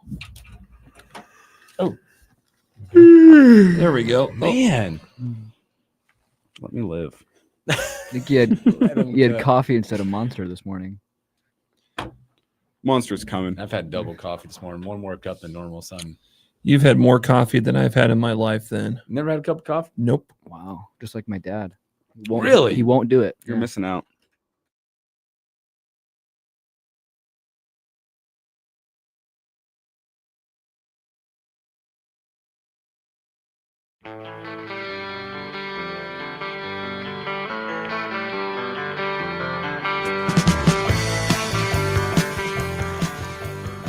Welcome back in the morning hookup.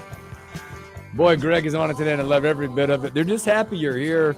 Greg said at least Elijah made it in for the first hour today. Well, it's been good to be here the entire time today. It's been fun. I will say the music choice has been great. This is another good one. Needs more cowbell, but great song. You probably don't even know what we're talking about yet, do you, YZ?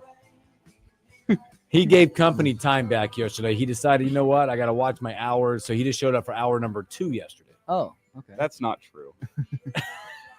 So does that mean I need to watch your newsroom hours even more? No. Okay. I've been fine in the newsroom. Not to mention, I got an extra newscast in yesterday. Yeah, because you know what? I went and covered that crash. Because you were working hard, and I was too. Did Elijah pull a YZ and snooze his alarm, or? Elijah pulled a not YZ and does not remember his alarm even going off, even though I know it was set to go off. So that was an interesting one. I went to bed early. I felt great yesterday, by the way, if you guys were wondering. Nobody cares about me. They care about, you missed the first 40 minutes of the show. We were just looking for donuts. No one cares about me. The fact that I went to bed at I got 10 and then woke up at 9:15. 12. Was what? It's right here, 9:12. I have three. I have 3 separate texts in at 9:12. That was wow. That was 4-letter word, 3 words, and 3 words. That was legitimately right whenever I woke up and went, oh no.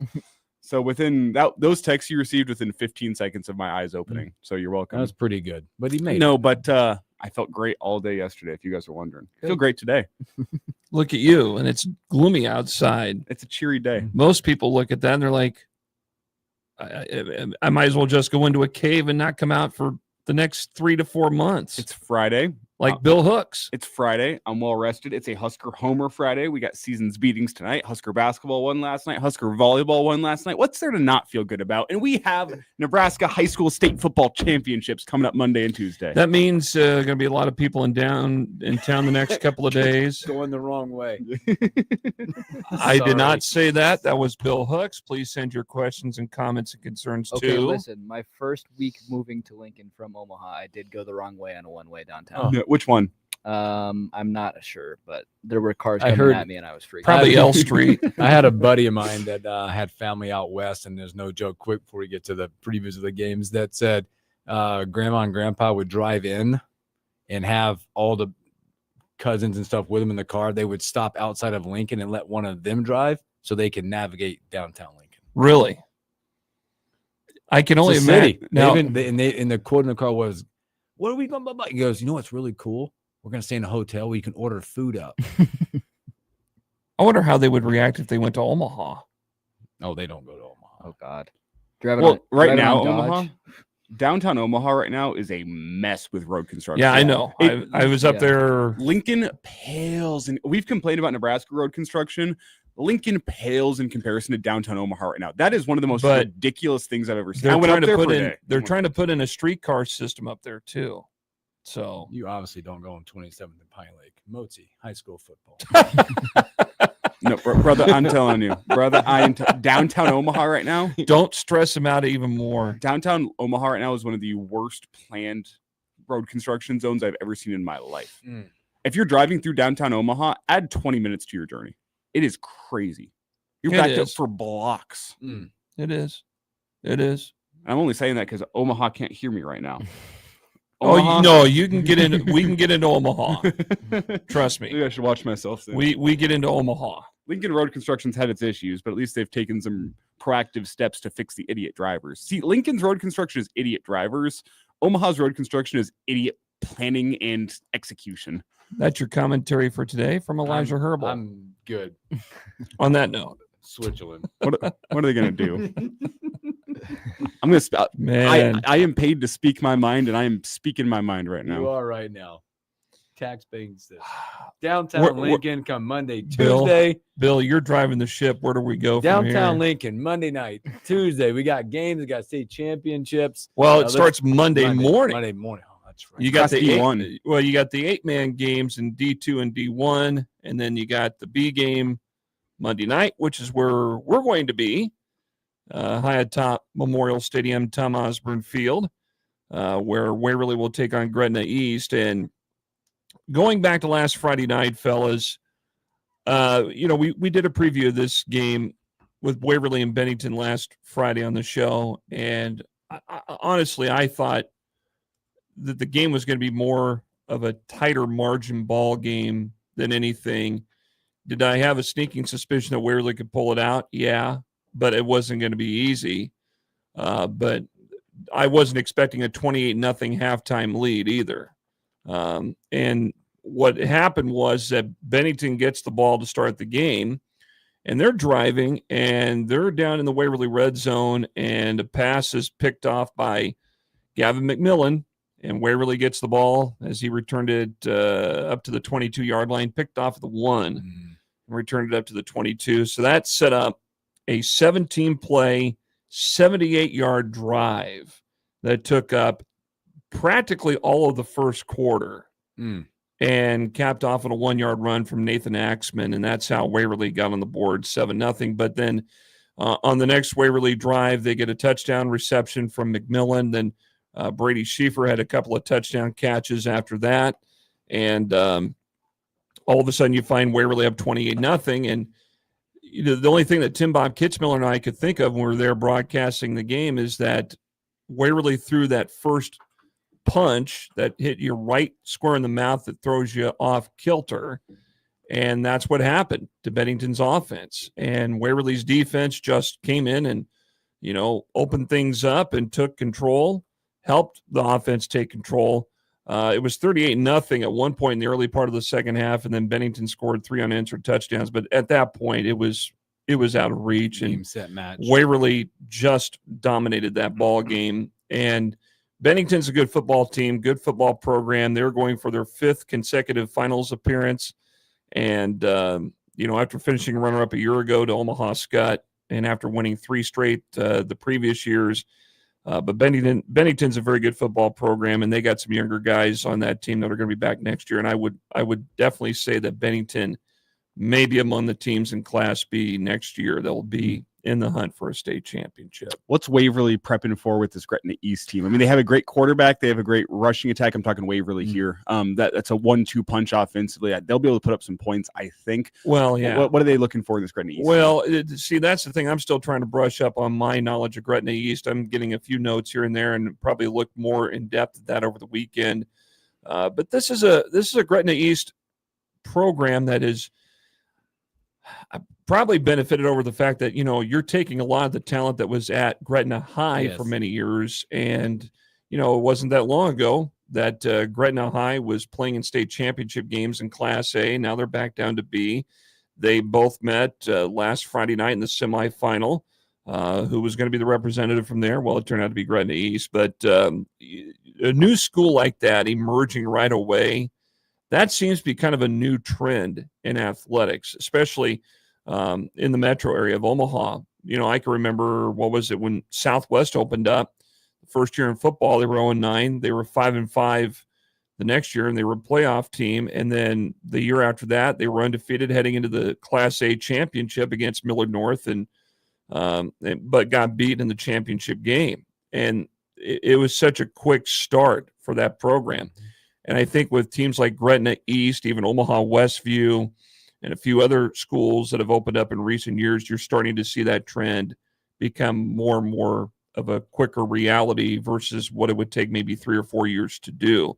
So I would imagine Gretna East is going to be coming in pretty tough against this Waverly team. You mentioned the 1-2 punch, Elijah, with Waverly's offense. Broxton Tepley, who is a transfer from Lincoln Southwest, I think him coming out to Waverly this year was kind of a question as to whether or not he could adjust and be in that system right away. There's no question he did. They're 12-0 going into the Class B championship, and he's proven that he's really adjusted well.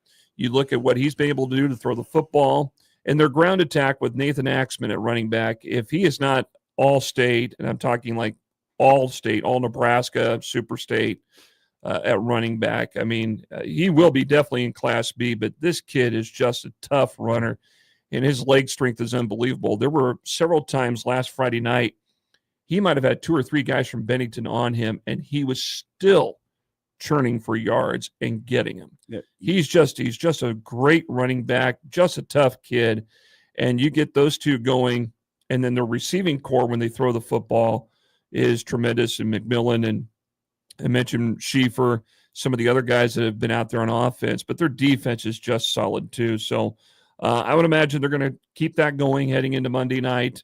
And they've been practicing a lot at night in the playoffs just to get to that feel of, playing in a spotlight situation at night, cooler temperatures and stuff. And so we'll see what happens. We'll see what unfolds Monday night. We'll be down there for it at Memorial Stadium. The thing that stands out to me about Gretna East, I was just going and looking back, they beat Seward 24-21 in week 1. They lost to Bennington week 2, 46-27. Since then, their offense has turned it on. They really has. They haven't scored less than 33 points in a game since then. Yeah. And through the playoffs, they beat Standing Bear 41-15. They beat Scott 42-21, and they beat Gretna 55-34. Their offense is playing really, really well. The surprise, I think, might have been Scott. Scott's been another program in Class B that's been pretty dominant in football, and they lost a lot of guys from that state championship team a year ago, but they were still pretty tough. And Gretna East, I think, solidified their standing in this playoff bracket this year by getting a big win over Scott in the quarterfinal. And of course, they won by 3 touchdowns last Friday night over their rival Gretna. Is that same team going to show up against Waverly? Now, Waverly the week before against Seward, they went overtime and won in overtime on Seward 30-24. And I think with how Waverly responded to that on their matchup with Bennington last Friday night speaks volumes. They came out, they were up 28-0 at halftime. They kept the gas pedal going a little bit more into the second half, then they kind of let up on it. Bennington was able to get some points on the board, but not enough to where they could try to overcome and take control of the ball game. So Monday night's game ought to be fun to watch for sure. Should be a good one. Speaking of scoring points upon points, not giving up very much. We got a Class A affair also coming up with Millard South and Papillion-La Vista. And what can happen? I don't even know if you can stop them. I don't know, or even contain them. I really thought West Side would give Millard South a better game. I think they did to a degree, but then when you've got so many Division I Arsenal type players on your team, like Millard South, and West Side's got a fair share too, don't get me wrong, but Millard South with your starting quarterback going to Alabama, you got the top wide receiver in the state of Nebraska going to Iowa State. You got a few other guys in that receiving core and even on the line that are going D1 to other schools or their prospects. It's unbelievable. You got a great running back in Nelson Wheeler.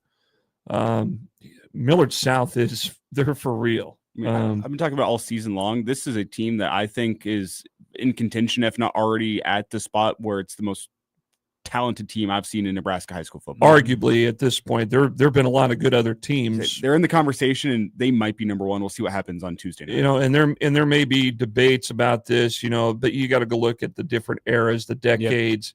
There's a lot, and a lot of people would say, well, the Creighton prep teams of the 80s, how would they compare against this team from Millard South? And, you know, what about the Southeast teams from the 90s? You know, Southeast had a bunch of D1 guys too. But this group of kids that they got up there in Millard South is, I mean, they're quite remarkable, very talented. They've been playing together a long time. Some guys have come into the system up there. What does Papillion La Vista South need to do? Well, you got to find a defense mechanism of some sort. I think you almost have to hope for a miracle for you to go out there and play spoiler on Tuesday night against this team from Millard South. What else can you do? You just go play your game. You turn it up a few notches, be intense, try to stop them at the point of attack if you can. But I don't think there's been very many times this football season that even in the running game that Millard South's been stopped at the point of attack. Plus, you got the air attack, too. How do you cover that? I'm not sure a couple of Tanya Hardings could even help this come Tuesday night. Jesus. Jesus. You said it. Like I said, please send your comments to Bill Hooks. That was good. Give me some other ones. We got Class C as well. C1, you got Wahoo playing. Tanya Harding is wild. I don't know if I can. Sorry, Motzi. I don't know if I can recover from that. It is Friday, and the wheels are going off the bus. So, Wahoo's been dominant this year, though. Well, and they're defending a state championship. Yeah. You know, Wahoo is a program that Chad Fox has built up to being a very good program and a destination program in C1. You look at what they will bring to the table. You know, the Kip Brigham kid, he's one of the other top running backs you're going to find in the state this year that's been pretty tough to handle, especially in Class C1. Could the Warriors prevail again on Tuesday? Certainly they could, I'm sure. Very, very talented group of players that they got up there at Wahoo. And then they go up against Sydney, who comes all the way in from the Panhandle. And a lot of people thought that maybe Columbus Lakeview last week would, you know, come away with a win, but Sydney comes out with a win on the road, and now they're going to play for their first ever state title in football next Tuesday morning down at Memorial Stadium. You look at Class C2, Bishop Newman, another team from Wahoo. They'll be playing next Tuesday afternoon. So essentially, the whole community of Wahoo, it seems like, is going to be down in Lincoln next Tuesday. Yes. And then they'll play Grand Island Central Catholic at 2:45 before the Class A game Tuesday night at 7:15 with Millard South and Papillion La Vista South. The D2 championship here really quick, fellas. You got O'Neill St. Mary's and Why Not that will play Monday afternoon at Memorial Stadium. And then in D1, looking at that, you have Crofton and Sandy Creek that will play Monday morning at 10:15. The D6, the six-man championship, that's tonight.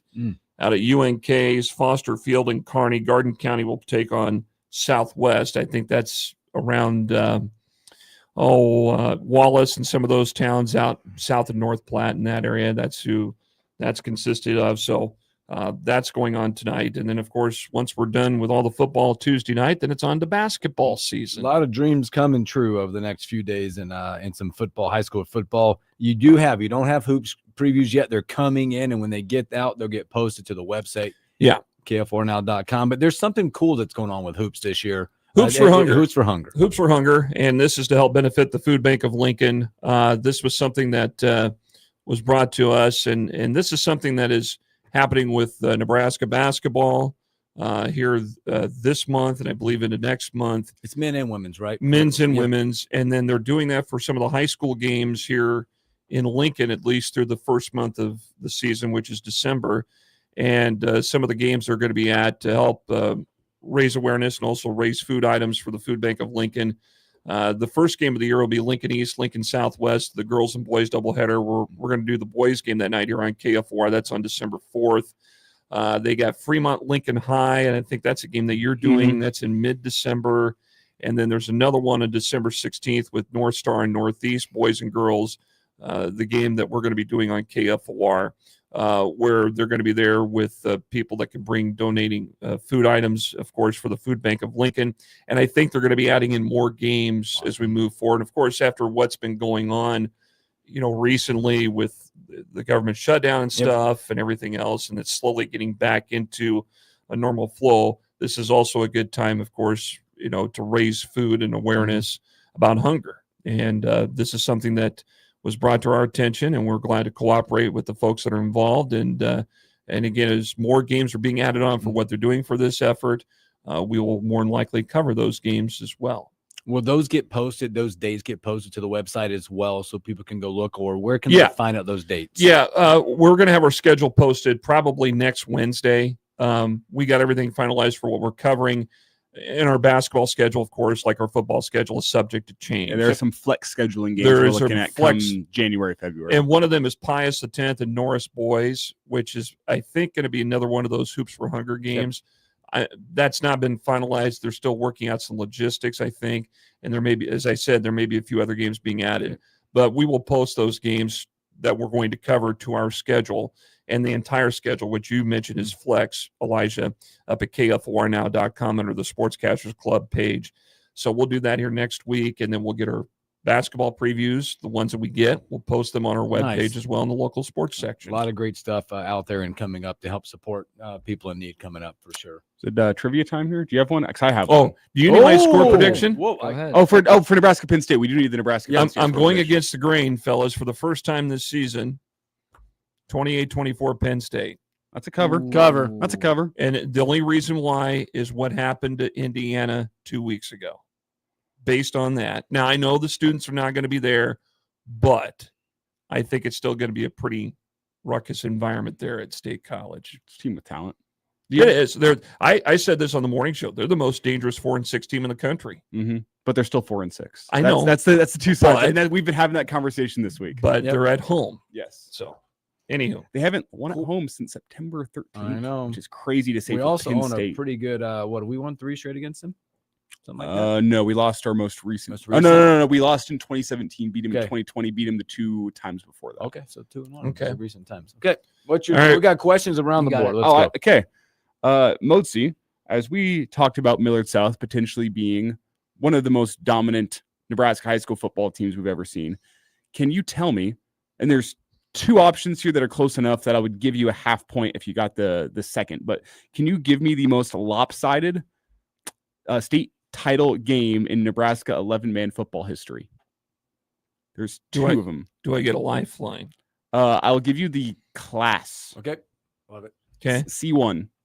Ooh. And I'll even give you a year because it's tough. It was 1990 in C1. It was the most lopsided state title game we've ever seen. Was it Norfolk Catholic? It was not. Norfolk Catholic was 1991. They beat Battle Creek 28-6. So what was it? It was Geneva. They beat Archbishop Bergen 57-0. Oh, that is the most lopsided game in Nebraska 11-man football history. Number 2, close behind him, 2023 Omaha West Side beat Elkhorn South 56-0. I was going to say, will it that I would probably remember. So 57-0 is the most lopsided margin of victory in a state title game ever. The question is, does that fall on Monday night with this Millard South team taking on Elkhorn South? Papillion Vista South, excuse me. Elkhorn South. You'll have to watch and find out Tuesday night. Yeah, you will have to watch and find out. All right, YZ, what do you have? Oh, I didn't know I was going. Oh, okay. Raise your hand. Okay. Yes. Let's see here. If we should have the one, that's okay. Who holds? What team holds in Class A the most rushing yards in a single game in state? Can I make a guess here too? Team. Go ahead. If we're talking team, it's got to be Omaha North, right? It's not. It does have North in the name. Millard North, then. My alma mater. Yeah. Millard North. Is that the Eric Crouch years? Was it 2003? It was. Oh, here it goes. Do you know how many yards they rushed for in that game? 800 something. Oh no. 472. I was gonna say like 500. 6. Just under 6. 590. Wow. 590 in one game. Who was that against? Norfolk. Oh, man. Wow. All right. Good old Wow. triple option offense. Really quick, we're going to have the Waverly Gretna East game Monday night here on KFOR, 7:05 pregame start.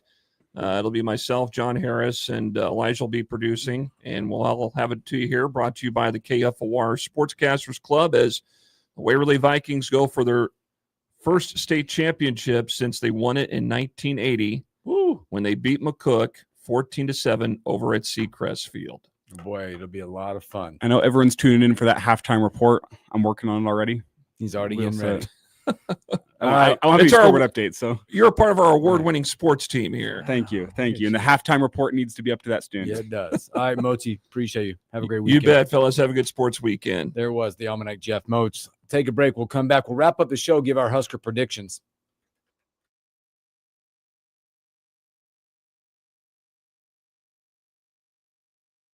Rank rebound. We're talking about traffic.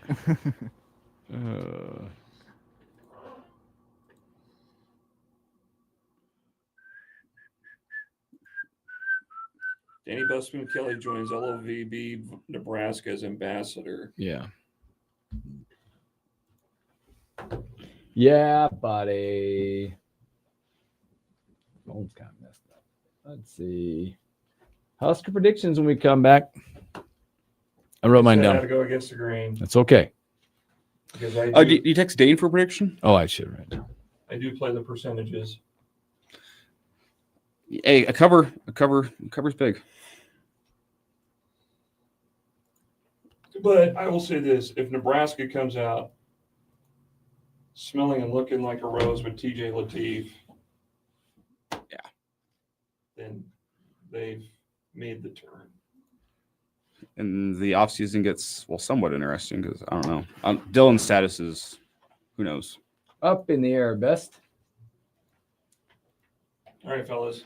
Thanks, Moats. Yep.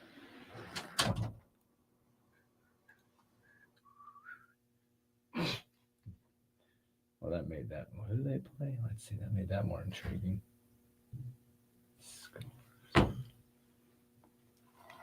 Oh, yeah. God, I need to think of a score prediction. They just said, think of intriguing stuff. Jackson Dart out again. I'm starting Wandale in fantasy. Winston, they're going to let Winston leave New York and go to Detroit.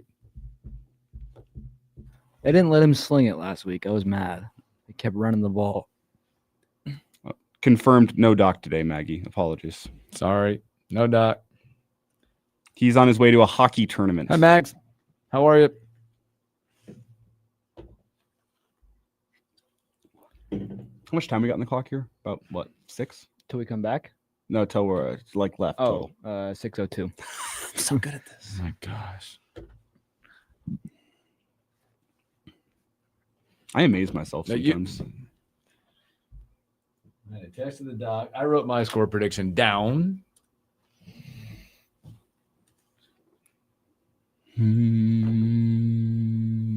Okay. It's okay. This is realistic times. It's okay to be that. Well, the problem is we let Moats go because he likes the Blue Jays. So, whatever I predict now, I also have to like this afternoon. I have to be consistent. So I'm making a big decision I here. love it. Here it goes. Mags, she gets on the stream and Ryan 840. Our favorite Wilson is back. No lies were told.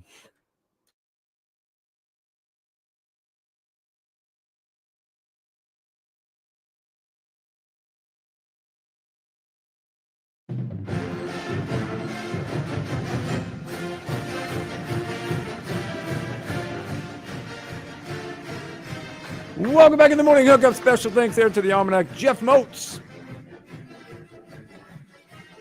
I'm fired up now. Just hear it. Thanks for hanging out with us. Ryan 840. I gotta practice at Flood X10. I gotta practice. And you know what? What did I even Go Huskers? Bum bum bum bum bum bum bum bum ba-dum, ba-dum. All right. Here we go. Nebraska, Penn State. It's that time of the week where we get to give game predictions. And you heard Jeff Moats. Moats being a realist, I think, a little bit, but we discount it because he does like the team from Omaha. He went 28-24. Penn State. Well, I think we've talked about a lot of how this game, if Nebraska ends up winning this thing, right? We've had a lot of it. I got Dane's prediction. Sorry. Right? It's in the trenches. Yep. Containing the run game. The game plan for Latif. Is there anything else that sticks out to you that is, I mean, is it weird to say special teams needs to be good? They've been good all year. And what I would talk about with the special teams perspective is if you're driving, your drive stalls, is the strength of your punter of being able to pin them back to make them go the length of the field. Mm-hmm. Right? Like Nebraska will struggle if they can't move the football and we're punting from our 5-10 and we're only punting it to the 50 and giving them short field. Well, that's where your run defense gets exposed. Yes. It's much harder for a team to drive 90 yards or just running the football than it is going 45 yards running the football. I mean, you're a first down away from field goal range. Yes. So I think that, I mean, again, we don't want to forget about or take special teams for granted, but there are going to be drives. I hope there's drives where, again, that they're going to stall. Maybe we stall in the 45 or 50 and we're able to punt it deep and then play some defense and then get it back. Maybe stall a drive or two of them on their side of the field and maybe get us in plus field position. I mean, the simple key is, well, here's the thing. Nebraska's run defense is what they are. What's the number that you have to hold Penn State under running the football? 175, which feels like a lot, but the bar is pretty low for this run defense. 175, I think you give yourself a good chance to win this football game because I don't see Grunkmeyer going and throwing 250 yards on you. If you hold them below 175, you're probably slowing down their offense a good amount, giving your offense a decent chance. That's probably the number for me, which is crazy. You can go out and say that, but that speaks to the greatness of Nebraska's pass defense. So 175 should be noted. Katron Allen, he is 138 yards away from setting Penn State's all-time rushing record. This comes after he ran 25 times for 181 yards last week. The record is Evan Royster, 3,932 career rushing yards. So again, Katron Allen, 138 yards away. Got two games to do it. So I think we probably see a pretty motivated Katron Allen. We talked this week about our guys playing for the name on the back of the jersey or the name on the front of the jersey. Katron Allen's a guy that he's going to want that rushing record for himself. I mean, you're talking about that number, and this is what the defense has done as of late. We're talking about 116, 186, 172, 202, 157. That's opponents' rushing stats against Nebraska. And as of late, now the last two games, they've only had the 17-yard long, the set in the 21-yard long. How many did Minnesota rush for? 186. 186, and USC ran for 202. Yes, the lowest total has been 116. That was at Maryland the last time there was that close to 100. Correct me if I'm wrong. In all those games that you listed off, if the other team ran for 170, more than 175, Nebraska lost the football game. Loss. Except for Northwestern. And you got to. They won for 172. So they were below 175. What you said 175, not 170. Yeah. So 186 you lost, 202 you lost. So if it's Michigan 286 you lost. Cincinnati was the anomaly in that whole thing where they rushed over 200, but that was way early in the season. Yeah. So if it's over 175, Nebraska loses the football game. Yep. I said a good number. You did. I love that. I was giving you the chance. There Thank you go. So 175 is the number for me. I think this is going to be. I don't think I'm going to go back and I think this is a possession type game. I think this is going to be. I feel like a little not clunky, but a little battle in between the 20s for a little while before somebody breaks out. I'm going to give Nebraska 24-20. I went 24-20. I think they find a way, and they just frustrate Penn State just enough in this game. And again, it's going to be that thing where can Nebraska's defense stand up late in drives, third downs, when it's 3rd and 3, 3rd and 4, whatever it is. But I get it. Nebraska, 24-20. I'm pretty much in the same boat. We know they're going to run the ball. We know we're going to run the ball. I kind of predicted this against UCLA, and it wasn't exactly correct. But I think it'll be like that this game. I'm going to say 21-17 Nebraska. 21-17, Elijah. Nebraska 28, Penn State 24. 24. Dane Todd, 27-17 Penn State. Woo. That's based on the late line, that's a cover. Hey, it's a cover. You guys have a great Friday. Thanks for hanging out. It's a great weekend. Take care of yourself. Take each other. We'll catch you on a Monday. Go Big Red.